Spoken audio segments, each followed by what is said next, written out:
जय जय शङ्कर हर हर शङ्कर जय जय शङ्कर हर हर शङ्कर जय जय शङ्कर हर हर शङ्कर जय जय शङ्कर.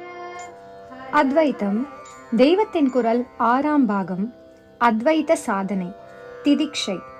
உபரதிக்கு அடுத்தாற்போல் திதிக்ஷை. திதிக்ஷை என்றால் சகிப்புத்தன்மை, பொறுமை, பொறை உடைமை என்று திருக்குறளில் சொல்லியிருப்பது. அடுத்தாற்போல் என்றால் உபரதியில் சித்தி பெற்றதற்கு அப்புறம் திதிக்ஷை என்று அர்த்தம் செய்து கொள்ளக்கூடாது. பல தடவை சொன்னதை worth any number of repetition என்கிறார்களே, அப்படி எத்தனை தடவை சொன்னாலும் தகும் விஷயத்தை மறுபடி சொல்கிறேன். ஆத்ம ஞானத்தை சாதித்து கொள்ள அநேகம் பண்ண வேண்டி இருக்கிறது. விவேகம் பெற வேண்டியிருக்கிறது, வைராக்கியம் பெற வேண்டியிருக்கிறது, இந்திரிய நிகிரகம் மனோ நிகிரகம் பண்ண வேண்டியிருக்கிறது.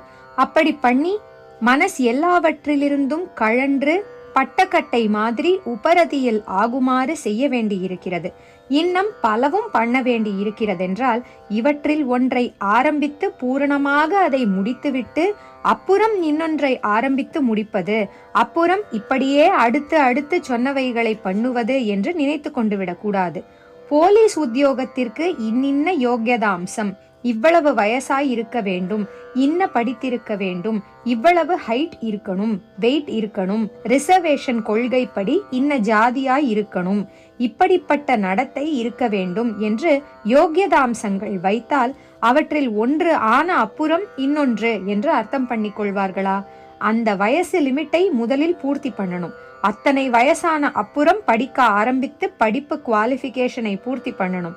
படித்து முடித்த அப்புறம் குறிப்பிட்ட ஹைட்டுக்கு உசரணும், வெயிட் போடணும், அப்புறம் அந்த ஜாதி ஆகணும், அதற்கப்புறம் அந்த மாதிரியான நடத்தையை உருவாக்கி கொள்ள வேண்டும் என்று நினைத்தால் எப்படி இருக்கும்?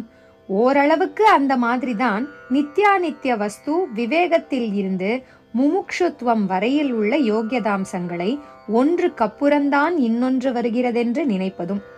பல குவாலிஃபிகேஷன்கள் தேவையாயிருப்பதால் அவை அத்தனையையும் சாதனாங்கங்களாக ஆச்சாரியால் சொன்னார். கூடிய மட்டும்தான், முழுக்க இல்லை. எந்த ஆர்டரில் அபிவிருத்தி கிரமமோ அந்த ஆர்டரில் நித்யானித்ய வஸ்து விவேகத்தில் ஆரம்பித்து முமுக்ஷுத்வம் என்று கொண்டு போய் முடித்திருக்கிறார். ஆனால் அந்த ஆரம்பத்திலேயே முமுக்ஷுத்வம் உள்பட எல்லாமும் கொஞ்சம் கொஞ்சம் அபியாசம் பண்ணித்தான் ஆக வேண்டும். ஒவ்வொன்றும் தூக்கலாக அபியசிக்கப்படும் கட்டத்திலும் அந்த ஒன்றோடேயே, அந்த ஒன்றுக்குள்ளேயே என்று கூட சொல்லலாம். பாக்கி அத்தனையும் கொஞ்சம் கொஞ்சம் வரத்தான் செய்யும். இன்னொன்றும் சொல்ல வேண்டும். விவேகம், வைராக்கியம், சமம் என்றிப்படி பல அங்கம் சொன்னதில் எந்த ஒன்றிலுமே ஒருத்தன் கடைசியான சாட்சாத்காரம் அடையும் வரையில் பூரண சித்தி அடைந்ததாகவும் இருக்காது. ஒவ்வொன்றிலும் கொஞ்சம் பாக்கி சாக்கி பூரணத்துவத்துக்கு ஒரு படி கீழே இருக்கத்தான் செய்யும். ஏன் என்றால் இவற்றில் எந்த ஒன்றிலாவது பூர்ண சித்தி என்றாலே அது கையோடு கையாக மற்றதுகளையும் இழுத்து கொண்டு வந்து அதுகளும் சித்திக்கும்படி பண்ணி சடேரென்று கடைசியான சாட்சாத்கார சித்திக்கே ஏற்றிவிடும். சாதனை அத்தனையும் பண்ணுவது மனசு பரிபூர்ணமாக சுத்தமாகி அப்படியே அழிவுபட்டு போவதற்காகத்தான்.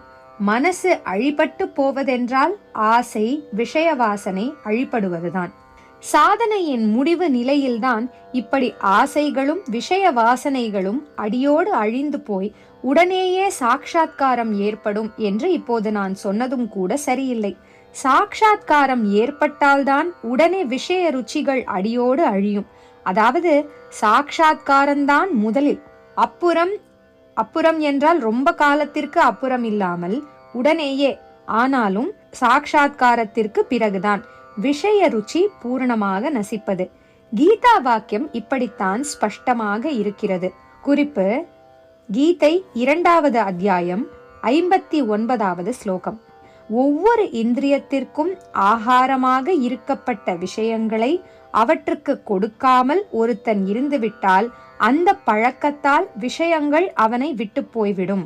அதாவது ஸ்தூலமாக அவன் அவற்றை அனுபவிப்பது நின்று போய்விடும் என்று தாத்பரியம். ஆனாலும் அனுபோக ரசம், ருச்சி கண்ட பூனை என்ற மாதிரி அவன் பெற்ற அனுபவ ருச்சி உள்ளுக்குள்ளே இருந்து கொண்டுதான் இருக்கும்.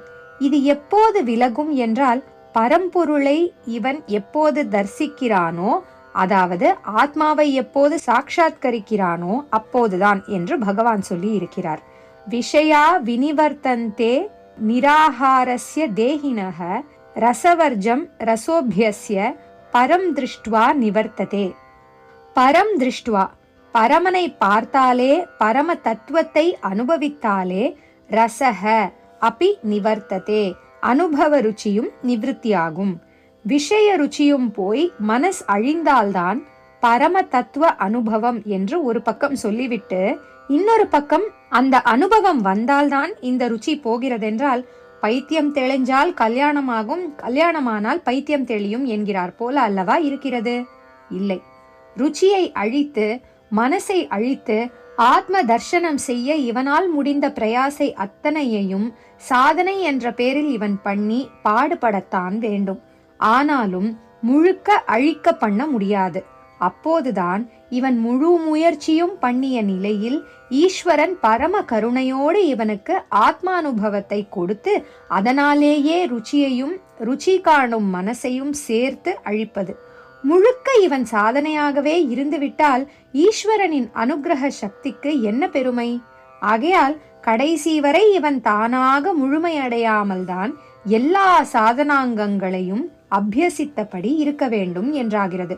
மொத்தத்தில் பல சப்ஜெக்ட்களை எப்படி ஒரே சமயத்தில் கையோடு கையாக படித்து கொண்டே போய் கடைசி பரீட்சை வரையில் ஒவ்வொன்றிலும் பாக்கி சாக்கியும் வைத்துக்கொண்டு பரீட்சையின் போது எல்லாவற்றையும் கம்ப்ளீட் பண்ணி எழுதி ஒவ்வொன்றிலும் பாஸ், எல்லாவற்றிலும் சேர்த்து மொத்தமாகவும் பாஸ் என்று வாங்குகிறோமோ, அப்படித்தான் ஆத்ம சாதனையின் பல அங்கங்களை அபியாசம் செய்வதும்.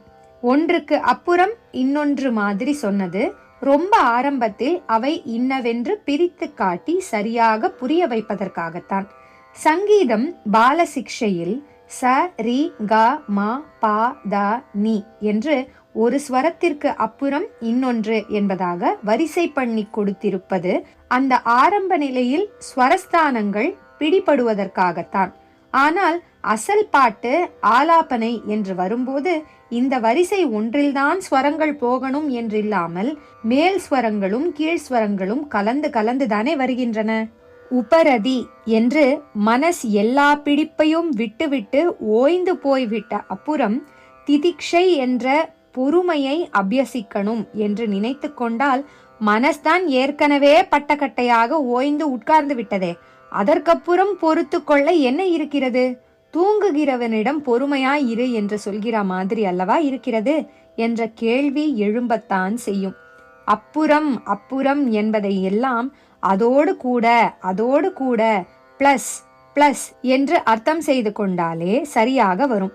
எல்லா சப்ஜெக்டுகளையும் கொஞ்சம் கொஞ்சமாக சேர்த்து சேர்த்து படித்து கொண்டே போக வேண்டும் என்ற உதாரணத்தை மறக்கக்கூடாது.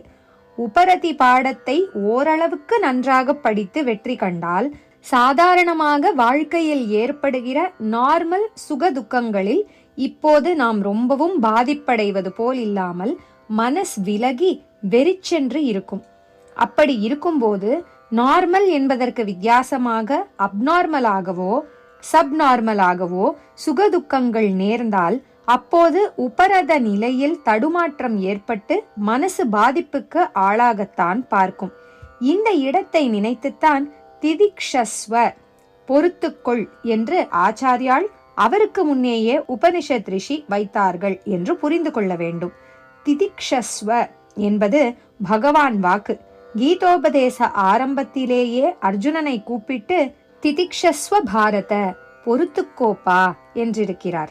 குறிப்பு: கீதை 2வது அத்தியாயம் 14வது ஸ்லோகம். ஷீதோஷ்ணம் என்று ஒரு வார்த்தை சொல்கிறோம். அது வாஸ்தவத்தில் ஷீதம் உஷ்ணம் என்ற 2 வார்த்தை சேர்ந்தது. ஷீதம் குளிர், உஷ்ணம் சூடு. இது ஒரு இரட்டை துவந்துவம். பேர் என்பது எதிரெதிராக உள்ள ஜோடி.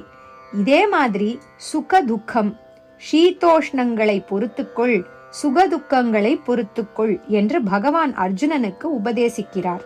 கீதையில் அங்கங்கே இப்படி இன்னும் அநேக துவந்துவங்களை சொல்கிறார். நீ அவற்றை கடந்த துவந்த்வாதீதனாக இரு.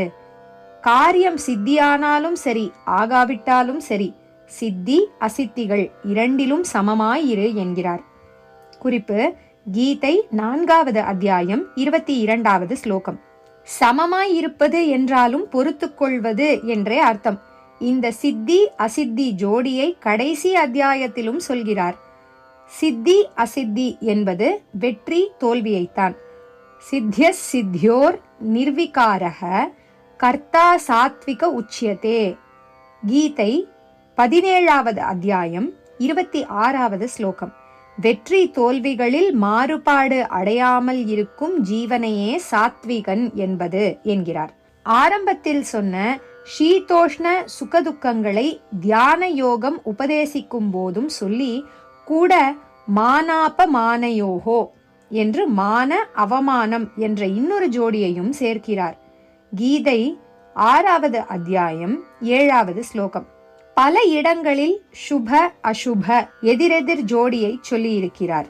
கீதை 2வது அத்தியாயம் 57வது ஸ்லோகம், 9வது அத்தியாயம் 28வது ஸ்லோகம், 12வது அத்தியாயம் 17வது ஸ்லோகம். புண்ணிய பாபங்களையே சுப அசுபம் என்பது. பிரியம் அப்பிரியம், இஷ்டம் அனிஷ்டம், லாபம் அலாபம், ஜெயம் அபஜயம் என்று பல ஜோடிகளை அங்கங்கே சொல்லி இவை எல்லாவற்றிலும் சமமாய் இருக்க வேண்டும் என்கிறார். குறிப்பு: கீதை 14வது அத்தியாயம் 24வது ஸ்லோகம், 13வது அத்தியாயம் 9வது ஸ்லோகம், 2வது அத்தியாயம் 38வது ஸ்லோகம். திதிக்ஷை நாளை தொடரும்.